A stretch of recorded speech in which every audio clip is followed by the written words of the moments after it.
Hi, everyone. We'll get started with the webinar in just a moment.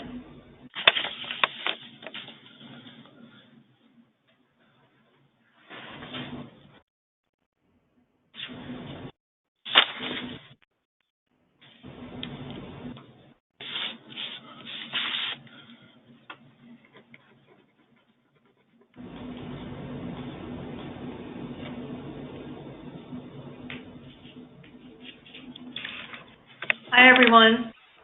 Welcome to Cancer Disparities in the 21st Century. My name is Christine Benjamin. I'm the Breast Cancer Program Director at SHARE.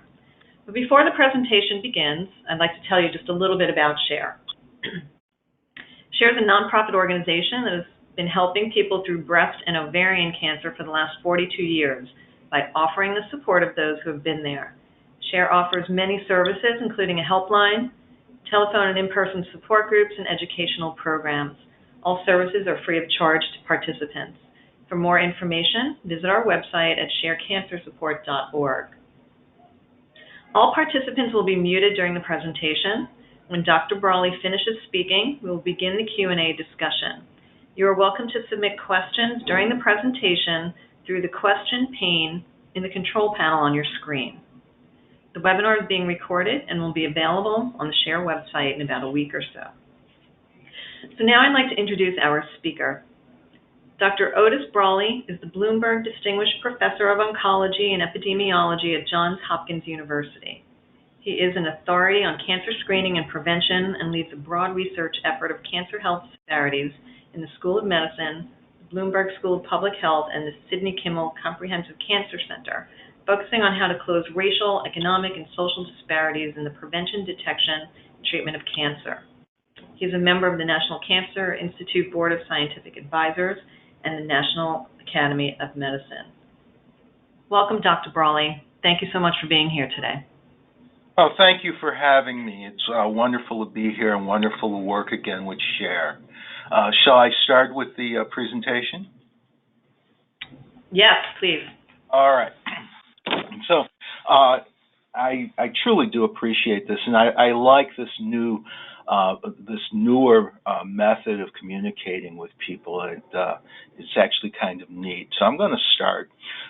First, my disclosures. I, of course, work for Johns Hopkins University, and I do some consulting for a number of federal agencies in both Health and Human Services and the Department of Defense. And I wrote a book a few years ago this talk is really not about the book, but I should disclose it anyway.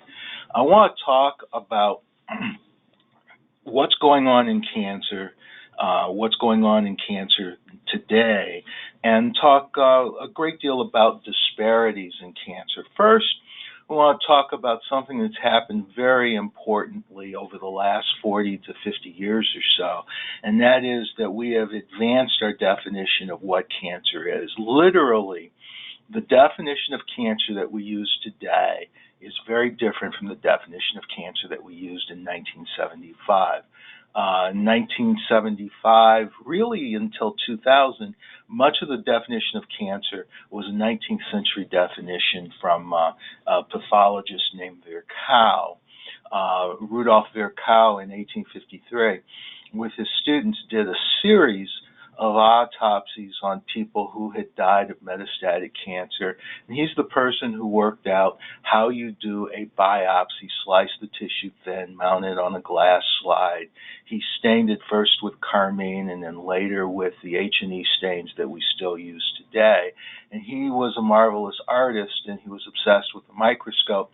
And he actually would say, this is what cancer looks like. And he would draw pictures of this. This is an H&E stain of an adenocarcinoma, and this is what an adenocarcinoma of the breast, colon, lung, thyroid, a number of other organs, prostate, would look like under a microscope. And this, when the pathologist sees this, the pathologist is trained to say, this is cancer.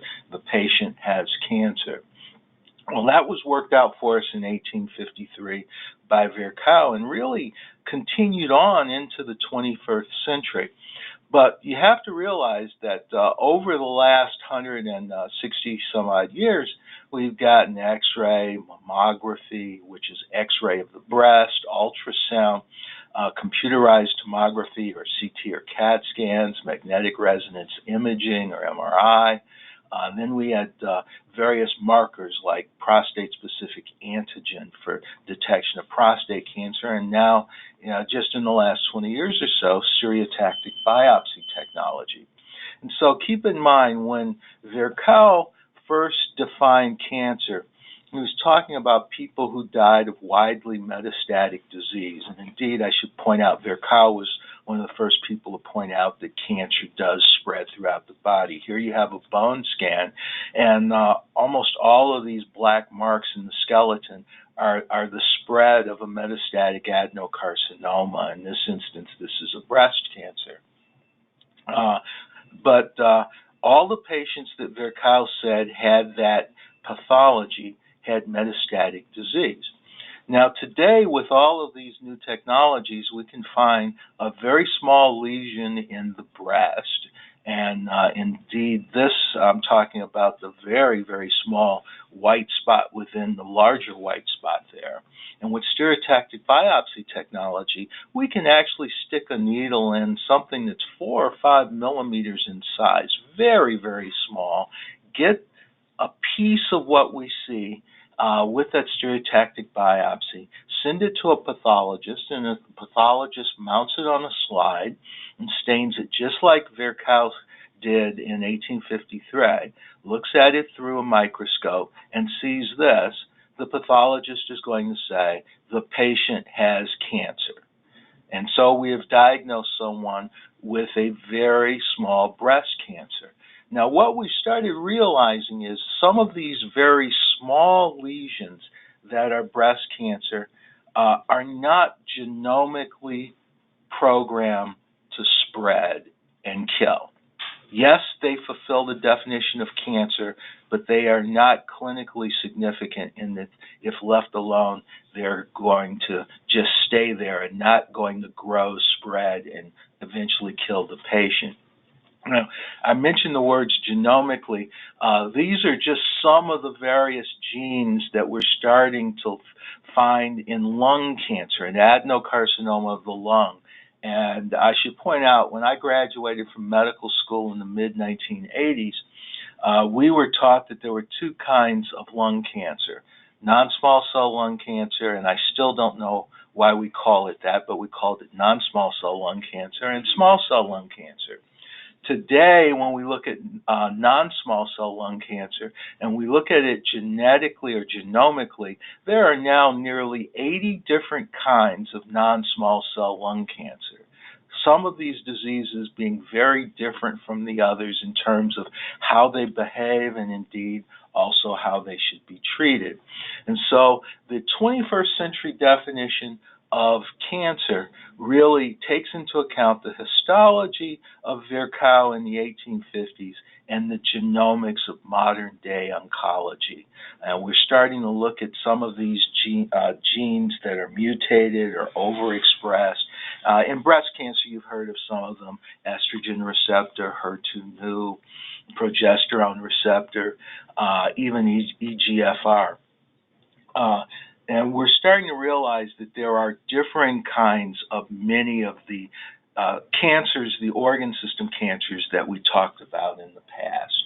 Now, with these differences, we also realize there are differences in biologic behavior, and this has led us to the realization that some small screen-detected cancers that are not there are small cancers that are not a clinical threat to the patient.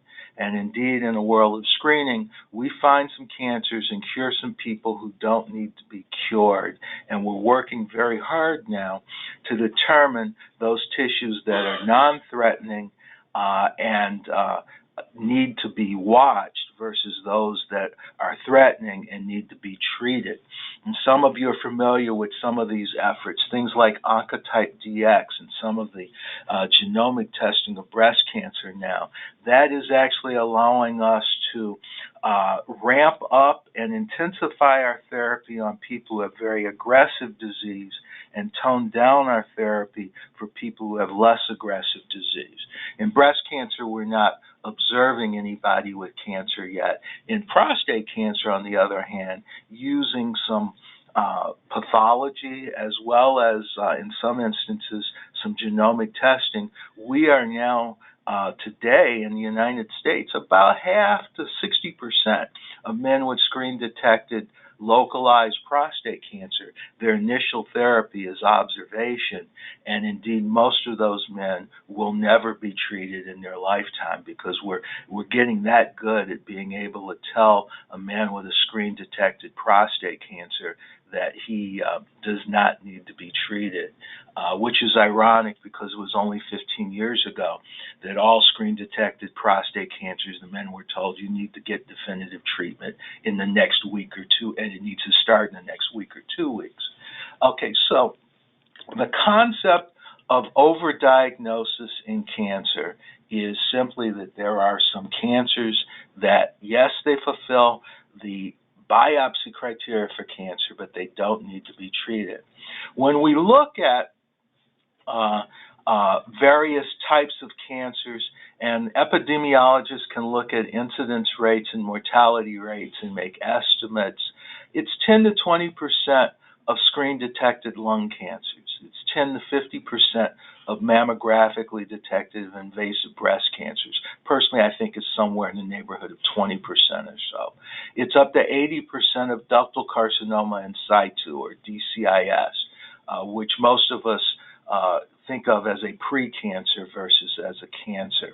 It's about half of all the thyroid cancers, and it's about 60% of screen-detected prostate cancers.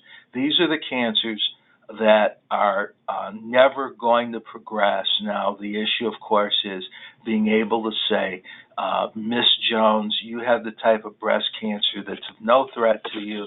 Miss Smith, you have the kind of breast cancer that needs to be treated. That's where science is right now. And so what part of my message here is to explain that cancer screening can be beneficial and that we can find disease that needs to be treated and cure it, and it can be harmful in that we can ultimately treat things that don't need to be treated and sometimes even hurt people with the treatment. I remind you, 1 out of every 200 men who gets a radical prostatectomy dies of the surgery and not of the prostate cancer itself. The only way, by the way, that we can tell that a screening test actually saves lives is through a prospective randomized trial, and we need to follow the good science a great deal more. We have cancer screening randomized trials that tell us that there is a benefit for breast, cervical, colorectal, lung, and prostate cancer.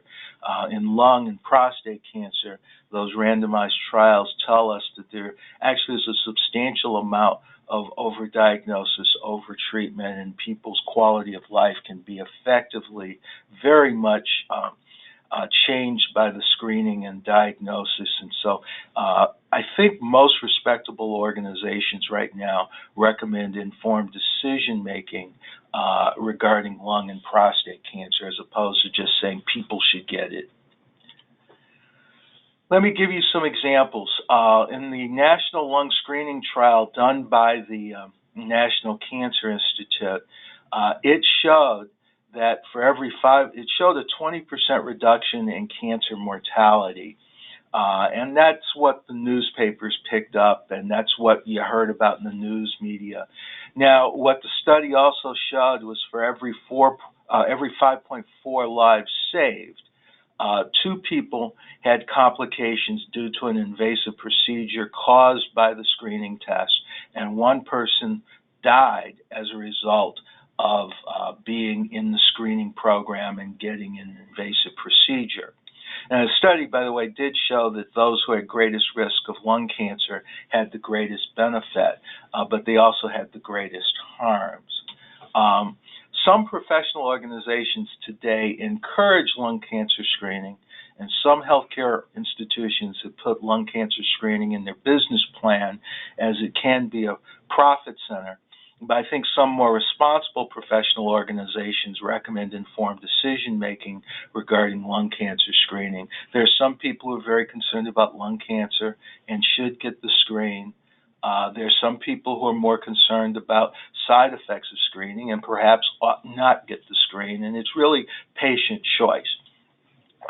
It's my personal view that encouraging, in light of the documented harms, can be viewed as paternalism and not respecting the individual's right to self-determination. Now, there were 11 studies in prostate cancer screening. All of those studies show considerable overdiagnosis, meaning considerable numbers, 50% plus, of men who had the kind of disease that would have never killed them. Considerable overtreatment, cure of disease that didn't need to be cured. And the harms of treatment are fever, sepsis, due to biopsies, mental anguish because of the diagnosis of or being called a cancer patient, as well as poor quality of life after diagnosis and treatment. And in prostate cancer patients, this can include urinary incontinence, impotence, and a number of other things, bowel problems. 2 of the 11 studies showed a small mortality reduction. And I should mention the aim of screening is never to increase survival. The aim of screening is to reduce mortality. A lot of people think the aim is to increase survival, and that is just not true.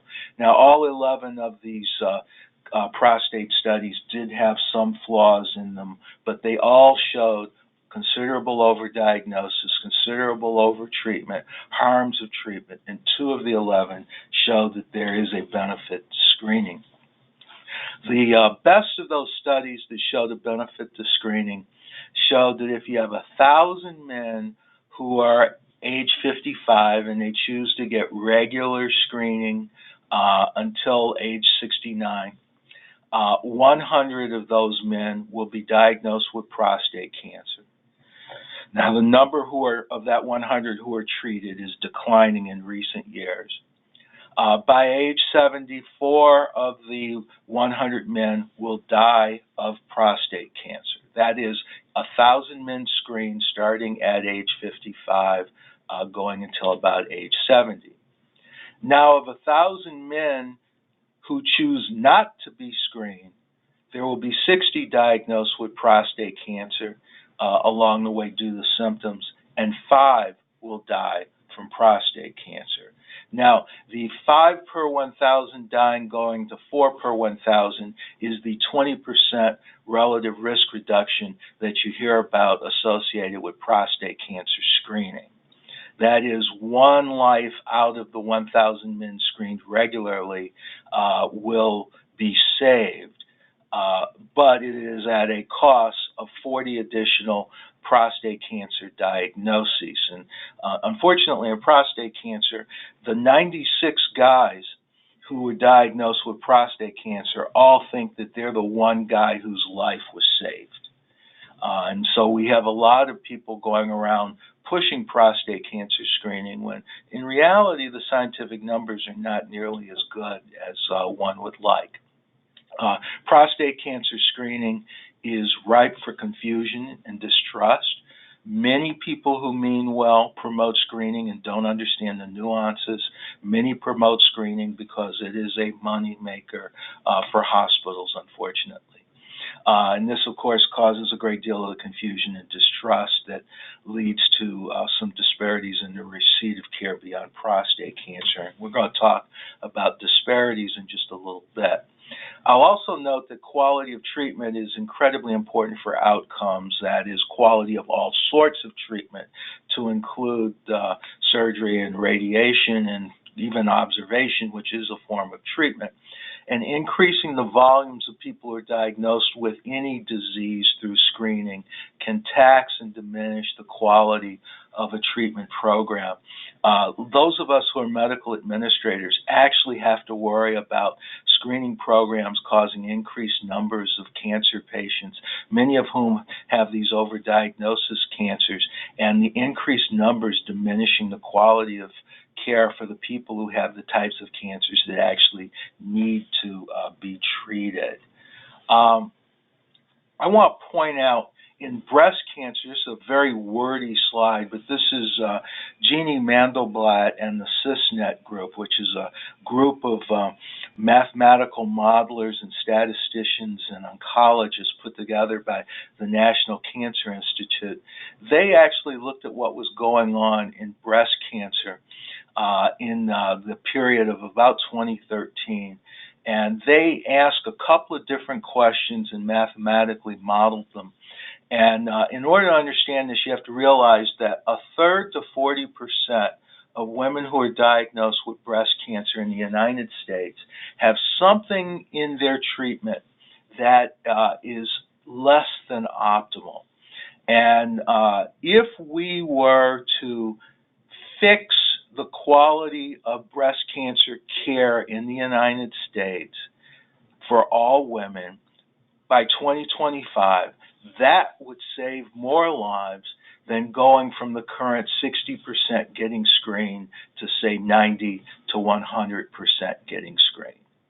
Literally, all women receiving appropriate therapy with no change in screening would be saving between 11,000 and 14,500 lives per year by 2025, as opposed to increasing the number of women who would all get screened. And increasing screening would save somewhere in the neighborhood of 6,000 lives at most.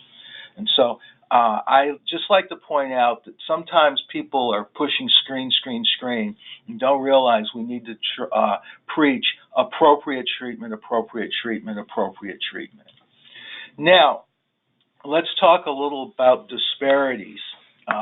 The American Cancer Society, who I used to work for, this year estimates that about 1.76 to 1.8 million Americans will be diagnosed with cancer, and 607,000 will die from cancer.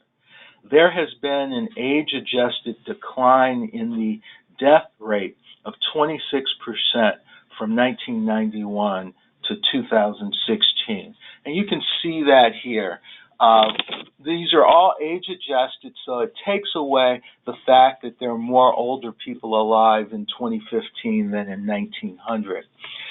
So this increase is not because of the aging of the population. That's what age adjustment means. In 1900, there were 64 deaths for every 100,000 Americans. That is 64 cancer deaths. In 1991, there were 215 cancer deaths for every 100,000 Americans, and by 2016, that's gone to 159. 215 to 159, that's your 26% decline over 25 years.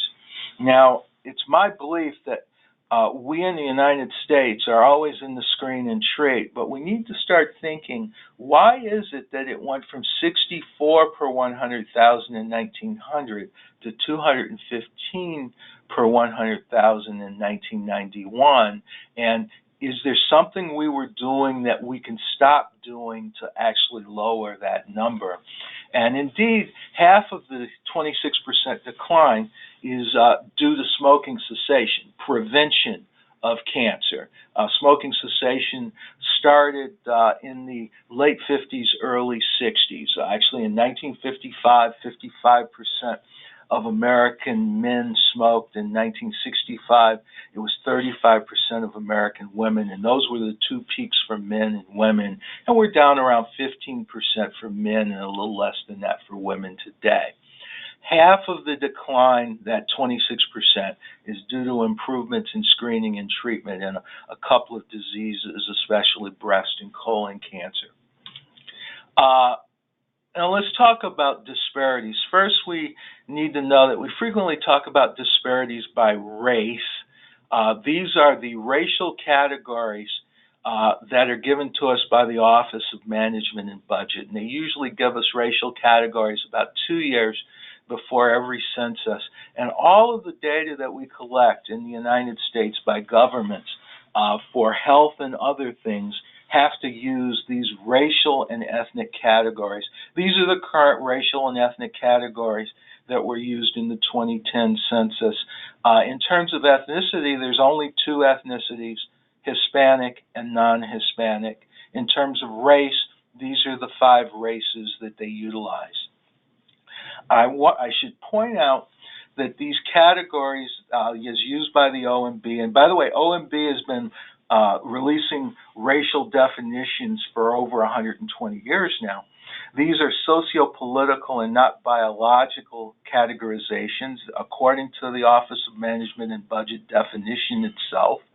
They have been rejected as non-scientific by anthropology. And race by itself changes over time in these OMB definitions. My favorite examples is if you know someone who is from India, if they came to the United States prior to the 1950 census and they're still alive today, they'd be at least, almost 70 years old or older. But they have been 3 different lives in their lifetime. In 1960, they were actually categorized as, there have been 3 different races in their lifetime. In 1960, they were categorized as Caucasian. My other favorite example is Barack Obama, under these definitions, was white in 1970 and black in 1980. The 1970 definition of race said that you should consider yourself to be the race that your mother considers herself to be. Other ways of looking at disparities in addition to race are region of the U.S. in which one lives, rural, urban, even by neighborhood. You can look at personal income or family income or education. I'm going to show you some of all of these. This is mortality. This is mortality in the United States from 1990 through 2015. Blacks in blue, whites in orange, Native Americans with a great deal of noise here in gray, Hispanics in yellow, Asian Pacific Islanders, that was the category used at the time, in blue. First, I want to note that the black population has had the largest drop in mortality of any group. Of course, they started out higher than anyone else. We anticipate that black-white rates will be about the same sometime around 2024, 2025. Also, few talk about the fact that there is a disparity between whites and Hispanics and whites and Asian Pacific Islanders. By the way, Hispanic rates do tend to go up. Hispanic families that are 3-4 generations in the United States tend to have white rates. There's something about acculturation that raises risk of cancer death. And I'm looking at, by the way, cancer death because incidence can be highly affected by screening behaviors. Survival is incredibly difficult to measure. Death rates are actually very objective and fairly easy to measure. Here you can see death rates for female breast cancer. I want to point out that the black-white death rate was the same throughout the 1970s. It's only when we started learning how to treat the disease and screen for the disease that we have a black-white disparity, which is greater today, by the way, than it has ever been.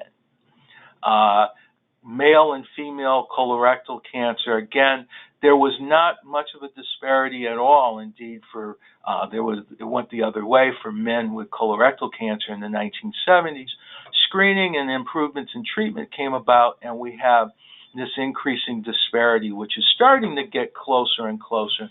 And then here we have prostate cancer. I have no answers on why there's a black-white disparity in prostate cancer. I will point out that in groups like in the military, retirees who are seen at military hospitals, that disparity does not exist nearly as much. Now let's zoom in on breast cancer, and these are the numbers from the American Cancer Society for Diagnosis and Death in 2019. Want to note that there's been a 40% decline in age-adjusted female mortality from 1990 to 2016. This is really the same information I showed earlier, where breast cancer death rates were the same for blacks and whites in the 1970s, and then you have the increasing disparity that continues to this day. It's just another way of picturing it and spreading it all out. And here you have Native Americans, Hispanics, and Asian Pacific Islanders. Now, we just talked about the racial disparity. Let's talk about some of the disparities by states. The dark blue states in the Northeast and Mid-America are states that have had a 44 to 51% decline in breast cancer death rate since 1988 to 1990. Remember, this has been 40% for the United States as a whole, but it's been 51% in Massachusetts. It's also been 20 to 29% in the purple states we have here. I think one question we ought to be asking is, why is it 20% decline in Louisiana and in Mississippi and Alabama, but it's a 44 to 51% decline in the states of the Northeast? Why have the states in the Northeast done better than the states in the South? And it's actually disparities in treatment as well as disparities in prevention and disparities in screening. Now, in talking about black-white disparities in mortality, there are 7 states where there are no statistically significant differences in black-white mortality. Now, let's look at colon and rectal cancer. These are the numbers for colonic and rectal cancer diagnosed. 51,000 total deaths due to colon or rectal cancer. There has been a halving of the age-adjusted death rate from colorectal cancer since 1980. That means your average person of any age, say 60 years old, in the United States, their risk of dying from colorectal cancer is half what it was for a 60-year-old person, a person of the same age, in 1980. That's real progress. And here you can see again, blacks versus whites. Remember, there was no disparity in the 1970s, and the decline for whites has been greater than the decline for blacks. More recently, blacks are starting to catch up, and here you can see Native Americans, Hispanics, and Asian Pacific Islanders. This is female, this is male. Same basic patterns, colorectal cancer. 50% decline since 1980 in the United States as a whole. The states in dark blue have had a 55 to 63% decline, and the states in purple have had a 12 to 31% decline. Why a 63% decline in Massachusetts? Why only a 12% decline in Louisiana and Mississippi? You see, health disparities is going away from just looking at racial differences and looking now at differences by the state in which one resides. This, by the way, this is a slide that we prepared back during the debate about the Affordable Care Act. And this is the only time I'm going to show you survival statistics today. This is red is stage 1, blue is stage 2. I show this just to show you that people who are insured with stage 2 colorectal cancer are more likely to be alive at 5 years than people who are uninsured with stage 1 colorectal cancer. You are better off having the more advanced cancer with insurance than having the less advanced cancer without insurance. Insurance and access to appropriate care actually matters. By the way, I am one of the folks who does not believe it's just insurance. People need to have insurance and then actually know how to utilize it. Put this slide in because it's very wordy. It's from Kim Rhodes at Stanford, but it helps to explain some of the disparities in treatment and how some of the disparities actually end up reinforcing some of the literally garbage that we have about racial differences. What Kim was actually able to show is that blacks were less likely, blacks who had colorectal cancer who had surgery were less likely to have a pathologist look at 12 or more lymph nodes compared to whites. This was a study done in California. The importance of that is how many nodes are looked at by the pathologist determines the stage of the patient. And literally you have of blacks in California, about 6 lymph nodes on average looked at, and whites about 20. And 1 out of 20 lymph nodes having cancer in it met the white person with stage 3. 0 out of 6 lymph nodes for the black patients met the patient with stage 2. You see, the blacks were not staged nearly as well as the whites, and when the stage 2 blacks started relapsing and the stage 3 whites did not, people actually started coming up with this theory that colorectal cancer is more aggressive in black people. That's not exactly the case. The case is blacks were under staged. Now, Kim went even further. Is it that all pathologists are racist and they treat black patients differently from white patients? It turns out that a larger proportion of black patients are treated in overcrowded hospitals where the pathologist typically has 6 or 8 surgical cases to assess every day, whereas whites are treated in hospitals that are less crowded, where pathologists typically will only have 1 or 2 cases to assess every day. So the pathologist has more time, so they end up looking at more lymph nodes. And so this is a socioeconomic problem much more so than a racial problem. So in any event, colorectal cancer disparities have been shown to be due to differences in prevalence of screening, quality of screening, the proportion treated, the quality of treatment, even the quality of the pathology that is done, and there are differences by race, socioeconomic status, and there are differences by region of residence. When we talk about state-by-state disparities, I just want to point out that the risk of death or death rate in Utah is 125 deaths per 100,000 in 2015 and 195 deaths per 100,000 in Kentucky. Here you have a huge state-by-state difference. And by the way, that state-by-state difference is due to the fact that the prevalence of smoking in Utah over the last 30 years or so has been near 12%, and the prevalence of smoking in Kentucky over the last 30 years has been closer to 30%. So the most important question, I think, in cancer control when we look at these disparities is how can we provide adequate, high-quality care to include preventative services to populations that so often don't receive it. Again, I want to point out unnecessary care interferes with the provision of necessary care.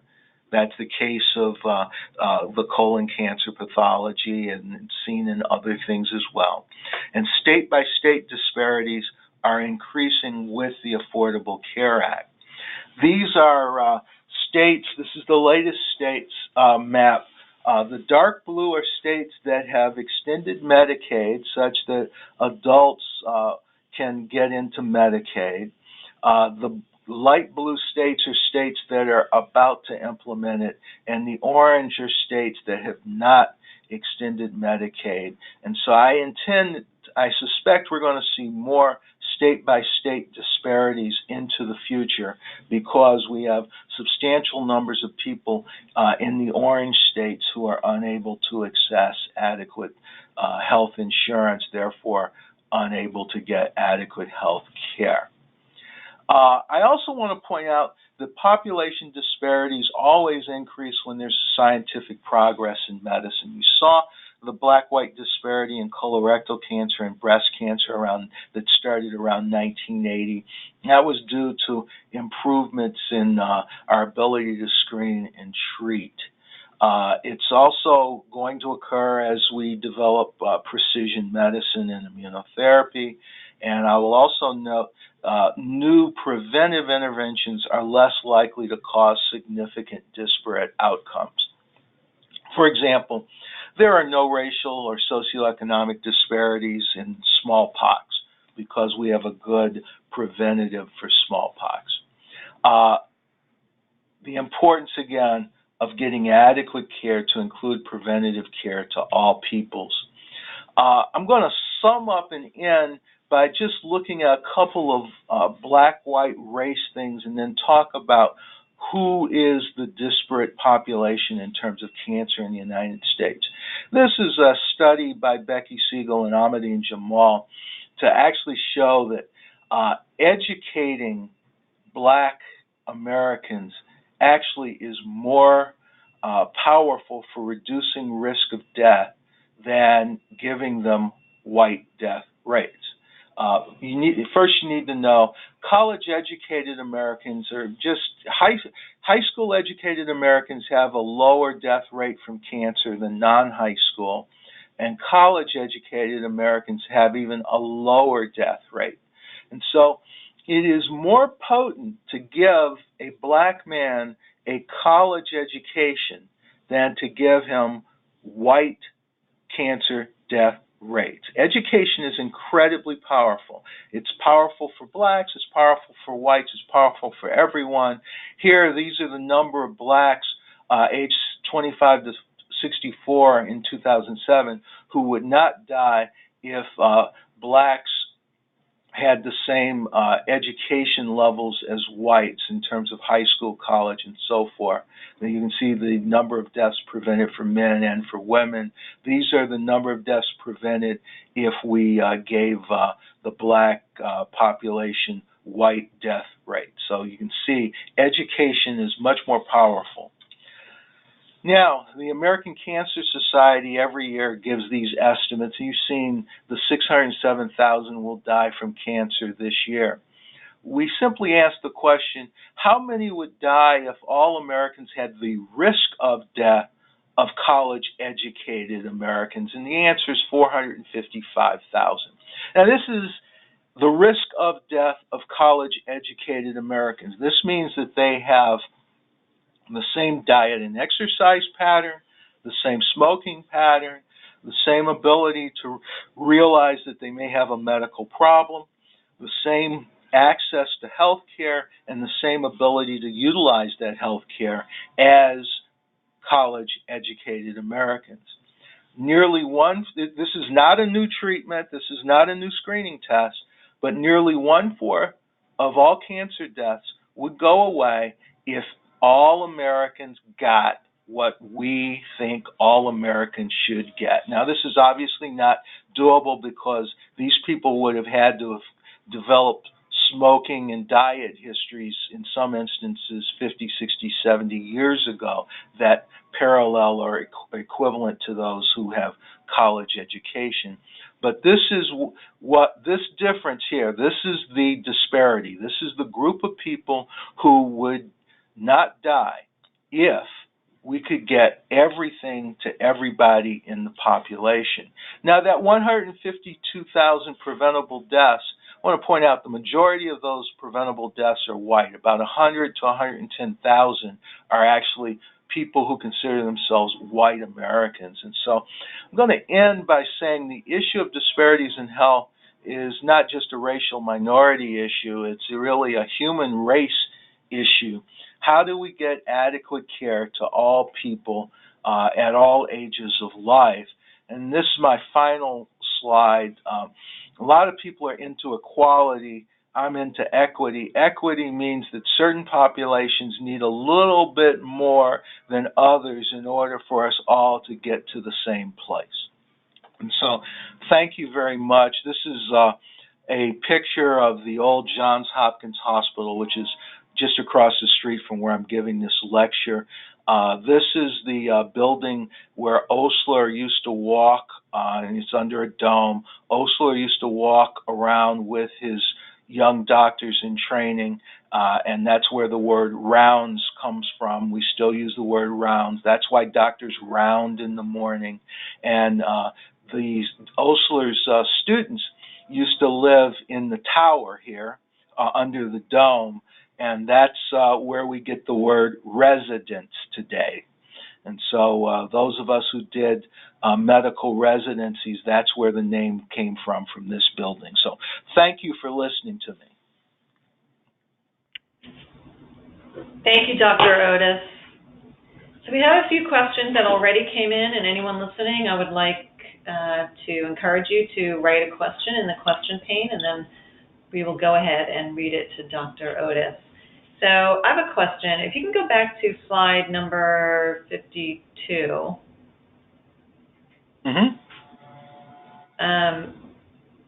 So I was a little confused about, so you said that education lessens disparities, and that in general, whites are more highly educated than blacks, but the preventable death majority are white people. Can you explain that?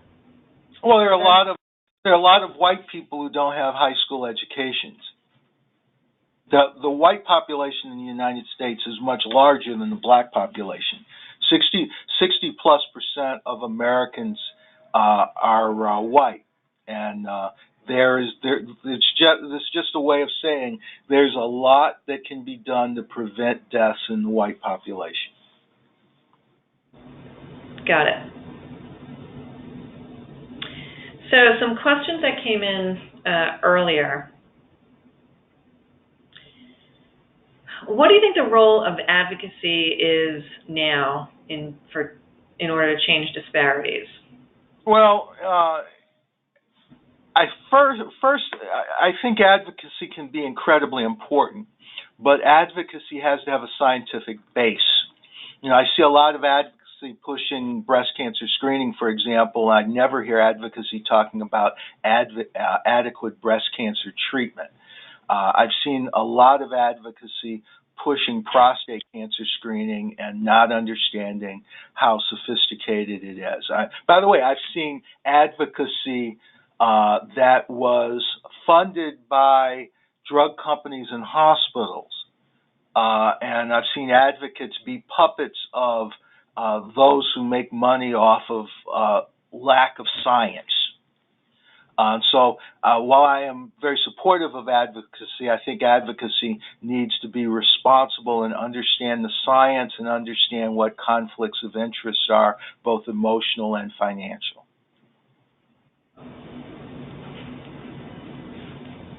Okay.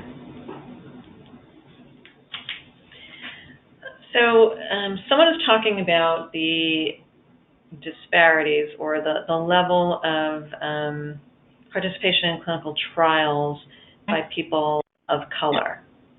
So in your opinion, what do you think the best way is to get people of color more involved in research or clinical trials? Actually, one of the things I'm a little concerned about is I hear a lot that there are huge numbers of disparities because minorities are not participating in clinical trials. And that's not true. The reason for the disparities is people don't get adequate care now. For example, I was in Atlanta for the longest time, where 7% of the black women who are diagnosed with a localized breast cancer due to participating in a screening program get no treatment in the first 2 years. We don't need a clinical trial to tell us that those women need to have those breast cancers surgically removed. And even then, it's not that the drugs don't work in minorities, it's that the minorities don't get the drugs. And so, to some extent, this pushing for blacks in clinical trials things is an excuse that helps us all accept the fact that the minorities populations have disparate outcomes. Now, that being said, I am in favor of everybody who can participating in good clinical trials, especially NIH-sponsored clinical trials, because I have lots of data to show that doctors who participate in clinical trials actually take better care of all of their patients, not just the 3 or 4% they put in clinical trials, compared to the doctors who don't participate in clinical trials. Also, as we get into precision medicine, there are going to be needs to have a much larger variety of people in clinical trials. Now, race is the wrong way to categorize those people. If I can, just for a quick second, give you an example, there is a area on the Thai-Burmese border, people who live on 20 miles of either side of the Thai-Burmese border, as you go all along the border, about 20% of those people, if you give them Tegretol, the anti-seizure medicine, their hands and feet will start peeling and the insides of their mouth will get red and raw in what's called a Stevens-Johnson reaction. Now, we know that 20% of people who live in that particular area have this one genetic issue, and we have a test where we can actually identify that genetic issue, by the way, such that if they get Tegretol, they're going to have that reaction. Now, that's a group of people who live along the Thai-Burmese border. That's not Asian people who include Japanese, Korean. That's not even all Thai people. That's people from that one area of geographic origin. That's a little bit more scientific than race. Understood. So someone is asking, what are the most effective entry points to encourage awareness of genetic risks for cancer in minority communities? I don't know. By the way, as we learn more about categorizing populations beyond race, some of the genetic risk factors are going to change, and we're going to find newer genetic risks. So I'm not a genetic counselor or a geneticist. I will just end by saying I'm not the right person to answer that question, and many people do not see genetic counselors, which is unfortunate because most doctors are not capable of providing the appropriate genetic counseling.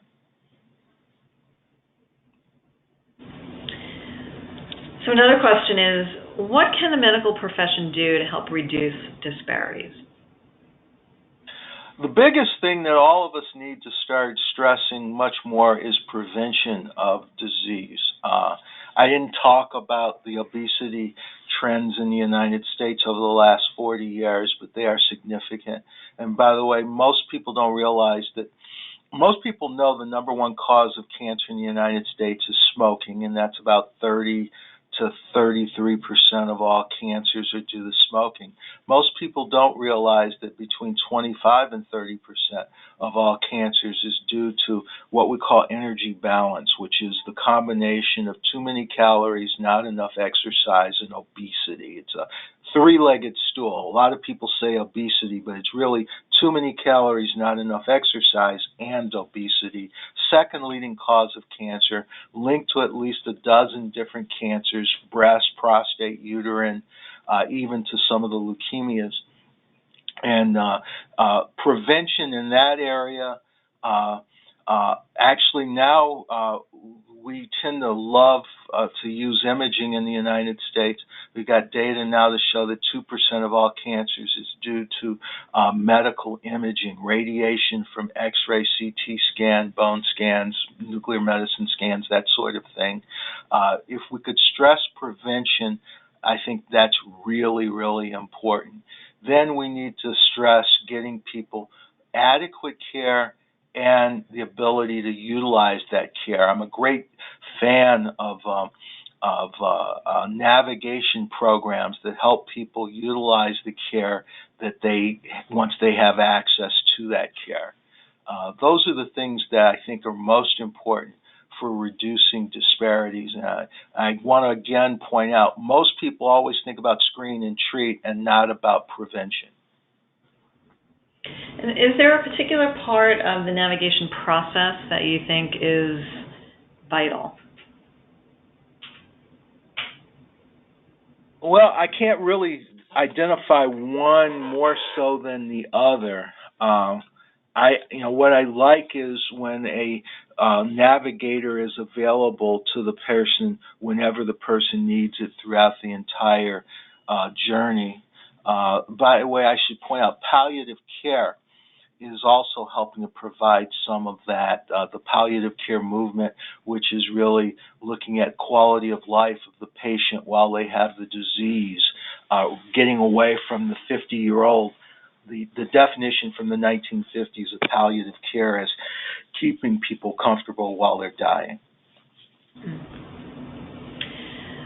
So once someone has a cancer diagnosis, right, so prevention is sort of, the horse is out of the barn, right? Prevention is no longer appropriate, maybe. What would you say is the most important thing for that person to do then? Is it about...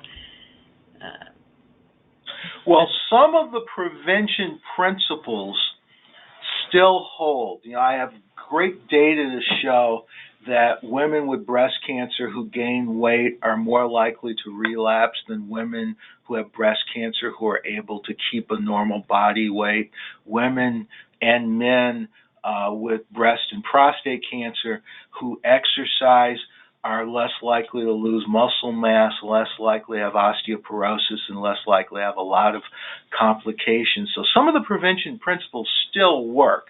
Now, the more important issues are, once diagnosed, one needs to get involved with their health care and engage with the healthcare system and try to understand their disease, understand what the treatment options are, and even in some instances, in many instances, have some idea of what the science shows the appropriate treatment can be. I am very disturbed by some of these organizations that I see advertised on TV that offer complementary and alternative medicine, which are actually detrimental to the patient.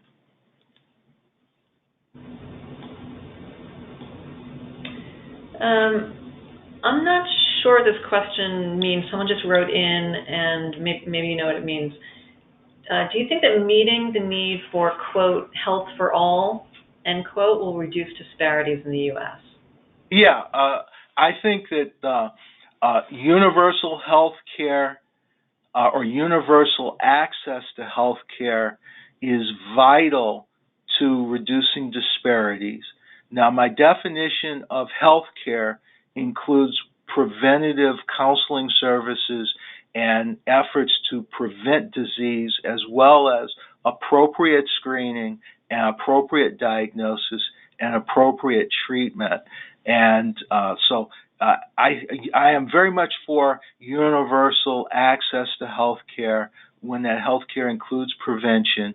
And I'm also for people having the ability to utilize that health care that they have access to. And that sometimes will require coaching or navigation or what have you. Now, what I have called for is universal access to health care. That does not necessarily mean one payer system or I haven't gotten into that, but I want everybody to have, as a human right, access to health care and the ability to utilize that health care. And then someone is asking, can distrust due to the history of exploitation in the African population could be a factor in the lack of participation in clinical trials or getting treatment? Well, it's interesting. It's more a problem in terms of getting treatment and getting along with the healthcare system. Keep in mind, only about 3% of people with cancer go on to clinical trials. And by the way, there are certain institutions in this country that have an overwhelming abundance of minorities on clinical trials. You go to a Wayne State University in Detroit or Case Western Reserve in Cleveland, University of Chicago. They have no problems accruing minorities to clinical trials. But the greater problem is the 97+% of people who have cancer who are engaged in the healthcare system. And unfortunately, I think I gave you a couple of examples, some of the prostate cancer screening that's gone on, some of the stuff that's going on now with lung cancer screening, where people are trying to make folks feel that they are stupid if they don't get lung cancer screening. Those sorts of things, I think, give people a justifiable reason to be suspicious. Well, thank you, Dr. Brawley. I think we're out of time. Thank you so much for an informative program. My Thanks pleasure. to everyone who participated. Thanks to the two people who submitted questions and everyone who submitted prior questions as well. If you wouldn't mind, just take a minute after the end of the webinar for a survey we'll download. If you wouldn't mind filling out the survey, that helps us in future programming. Dr. Brawley, again, thank you so much. It was a great presentation. We appreciate it. Thanks, everyone.